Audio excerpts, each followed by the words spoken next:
Permisi Kak Ciki sebentar. Sebentar aja Kak Ciki, sebentar aja, ke dalam ada apa? Ke dalam ada apa mungkin Kak? Nanti bisa langsung tanya sama kuasa hukumnya. Sedikit aja Kak, sedikit aja Kak. Iya. Mungkin mengenai ini masih terus berlangsung atau mungkin Kak Ciki ada komentarnya? Boleh langsung tanya aja nanti ke kuasa hukumnya Mas. Iya. Gak ada apa-apa. Terus, ada masalah apa kita? Kak, mungkin seperti apa hari ini Kak? Aduh, mati gua. Aduh. Kak, izin Aduh, sebentar. Untuk permasalahan ini seperti apa Kak? Ini kan Ada udah apa sih, 2 Kak, tahun sebenarnya? berjalan Kak. Seperti apa mungkin Kak?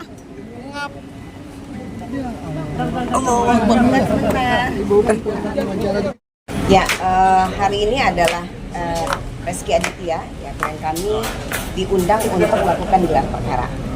Dan kita justru ini waktu inilah yang kita tunggu-tunggu, ya, supaya ada kepastian hukum untuk klien kami. Jadi dari semula kita menunggu ini, karena selalu di media Anda akan tahu sudah lapor polisi, sudah SP3, sudah jelas ya dudukan hukumnya. Mereka tidak melakukan upaya hukum pra peradilan, tapi kemudian tiba-tiba mereka minta dibuka lagi. Nah, inilah yang kita tunggu, gelar perkara. Alhamdulillah ya, memang ya. Alhamdulillah. Jadi ada kepastian untuk klien kami ya bahwa ada kesempatan juga untuk kami menjelaskan bahwa klien kami tidak punya ya dasar untuk bisa dinyatakan melakukan dugaan tindak pidana penelantaran anak. Ya, karena apa? Karena Undang-Undang Perlindungan Anak sudah jelas yang bisa ya dinyatakan melakukan tindakan penelantaran terhadap anak. 1 adalah ayah kandung, ya. 2 ayah angkat. 3 ya laki-laki yang merupakan ayah biologis dari seorang anak yang lahir dari luar perkawinan. Nah, masalahnya sampai hari ini ya kami sudah lakukan upaya maksimal berkali-kali, meeting tertutup, kami menyampaikan juga respon secara terbuka ke depan publik, kami sudah surati, kami sudah somasi, tapi pihak pelapor sama sekali tidak mau melakukan DNA. Nah, itu kan menjadi pertanyaan. Justru ya kami mereserve ya, kami selaku masyarakat ini akan melakukan laporan dugaan tindak pidana. Dia sengaja melakukan pengaburan terhadap asal usul anaknya, ya kan, menolak untuk melakukan DNA, gitu loh. Nah, tapi tadi hasil gelar perkara semua sudah terang benderang ya Pak ya. Alhamdulillah sudah terang benderang bahwa memang tidak ada dasarnya karena Reski Aditya adalah bukan ayah kandung. 2, Reski Aditya bukan ayah angkat, ya. 3, Reski Aditya belum terbukti secara ilmu pengetahuan dan teknologi bahwa Reski Aditya adalah anak ayah biologis dari seorang anak. Jadi penelantaran ini tidak memenuhi unsur, ya. Dan kita sudah sepakat tadi, alhamdulillah, kita tunggu itikat baiknya, ya. Tadi kuasa hukumnya pelapor sudah kita sampaikan, dan di depan pimpinan gelar perkara juga sudah ditanya apakah bersedia DNA, dia katanya bersedia. Nah, kita tunggu saja ya, betulkah bersedia, karena kita sudah somasi bahkan, gitu loh. Jadi kita tunggu ya secepat mungkin untuk dilakukan DNA supaya ada kepastian hukum terhadap anak ini. Tapi Kak Reski sendiri juga siap untuk itu? Oh iya, dari dulu Reski siap. Nah, ini yang kadang-kadang kan warganet salah menilai karena informasi simpang siur. Karena kita kan tidak pernah mau bicara di media, karena ini melibatkan anak di bawah umur. Tapi kita tegaskan dari awal kita siap untuk melakukan tes DNA. Kalau nanti terbukti identik, ya anak biologis Reski siap bertanggung jawab, gitu loh.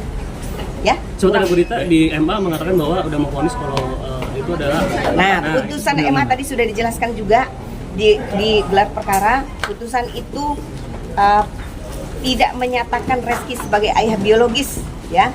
Tapi apabila sepanjang tidak bisa dibuktikan sebaliknya, artinya ada syarat putusan itu. Putusan itu bersyarat harus dibuktikan secara ilmu pengetahuan dan teknologi bahwa memang Reski Aditya adalah ayah biologis. Apa itu? DNA.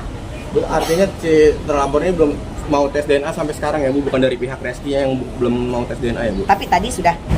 Kalau Sudah tadi pelapor kan tidak hadir, ya tadi ditegur juga oleh pimpinan, kenapa kok tidak hadir gitu ya? Tapi katanya sakit, tapi kuasa hukumnya tadi sudah menyampaikan secara tegas kepada kami bahwa pelapor bersedia. Ngapain kira-kira Bu? Nanti setelah ini mungkin mereka akan ke kantor berapa hari kemudian, mungkin menunggu pelapor sehat kali ya. Kita akan bahas teknisnya, mau di mana, rumah sakit mana. Kita tidak mau ikut campur, misalnya bukan. Jadi gini, supaya tidak ada lagi fitnah di luar sana, seakan-akan kami yang mengatur DNA. Saya katakan silahkan Anda tentukan mau rumah sakit mana, gitu loh. Mau DNA di mana, kapan, silahkan kita ikut. Ciki tetap support Reski ya, Ciki tadi hadir juga. Oh ya, alhamdulillah ya. Ciki itu dari dulu saya bilang Ciki itu istri luar biasa, istri panutan seluruh Indonesia ya. Jadi dia tadi datang, dia support suaminya, dan bahkan tadi ditanya juga oleh peserta gelar perkara, oleh penyidik, apakah Ciki berkeberatan bila ditanya hal-hal yang sifatnya sangat pribadi. Ciki tidak keberatan. Jadi alhamdulillah gitu. Yang pasti kita bersyukur ya Pak, hari ini udah selesai gitu, dan sudah disepakati tadi, ayo cepat lakukan DNA. Gitu. Tapi artinya mereka cukup terganggu nggak sih dengan permasalahan ini, kan udah lama ya? Terganggu dong Mbak. Sekarang kamu udah menikah belum? Nanti kalau kamu sudah menikah, kamu tahu rasanya lagi cinta-cintanya, lagi honeymoon, baru punya baby. Ada petir di siang bolong, tiba-tiba ada perempuan mengaku punya anak dari suaminya. Apa yang kamu rasakan? Hancur ya? Hancur. Tapi alhamdulillah Ciki ya, Citra Kirana itu perempuan yang sangat matang, mau mendengarkan nasihat ya, dan mau bijaksana mengambil hikmah tentang takdir yang dia jalani hari ini ya, alhamdulillah. Dan itu terbukti tadi dia dengan lapang dada mau menemani suaminya untuk gelar perkara. Bu, dengan adanya kasus ini ada kerugian nggak sih, mungkin materi atau mungkin Nggak ada psikis? dong. Rugi apa dulu? Atau kepercayaan dari klien atau seperti apa? Enggak. Oh iya, gara-gara itu Reski, Citra banyak kehilangan pekerjaan. Tapi ya sudah, karena mereka orang yang beriman ya, mereka juga sedang belajar agama. Mereka meyakini bahwa ini takdir Allah yang harus dihadapi. Baik buruknya harus redok. Ada lapor balik mungkin? Enggak. Ngapain? Tapi Reski sendiri meyakini bahwasanya itu bukan anaknya, tuh yakin betul seperti apa? Loh, kita mau DNA untuk yakin ini anak dia apa bukan. Tapi Gitu loh. keyakinan Reski sendiri mungkin seperti apa statementnya? Nggak ada satupun yang punya keyakinan sebelum hasil tes DNA keluar.